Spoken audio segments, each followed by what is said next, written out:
Donc l'e-sport est en plein essor en France, à la fois sur la scène internationale, mais aussi sur la scène locale, où des championnats nationaux se développent de plus en plus, et plein de petites équipes commencent à devenir justement de grosses entreprises et des groupes assez internationaux. Alors on a environ 40 inscrits par jour sur 2 groupes de 20 personnes. Déjà, ce qui est assez intéressant, c'est que les jeunes ne jouent pas du tout à un jeu qu'ils connaissent. Ils sont là pour découvrir et essayer d'apprendre et de se forcer à apprendre quelque chose qu'ils ne maîtrisent pas du tout. À la fois le jeu, aussi la communication entre alliés. C'est un élément assez important parce que c'est un jeu de coopération et s'ils ne communiquent pas, ils n'y arriveront jamais.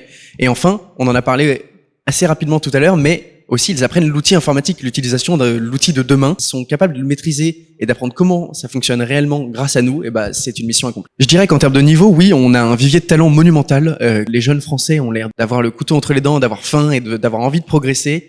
Et ça fait envie, et c'est là en fait que les joueurs se démarquent le plus, dans l'envie de travailler, l'envie de vraiment aller le plus haut possible. C'est la première fois que j'entends parler d'une ville qui organise des semaines de vacances pour ses jeunes, en lien avec l'e-sport, une ville qui prend conscience de son temps, du temps dans lequel elle vit, et ça c'est assez intéressant. On a l'impression, oui, que de temps en temps l'e-sport est décrié, mais en fait c'est le nouveau monde, et la mairie de Paris l'a compris. Je suis infiniment remerciant de la mairie de Paris, de la confiance qu'ils nous donnent et de l'aide qu'ils nous apportent dans l'organisation de semaines comme ça. Ouais.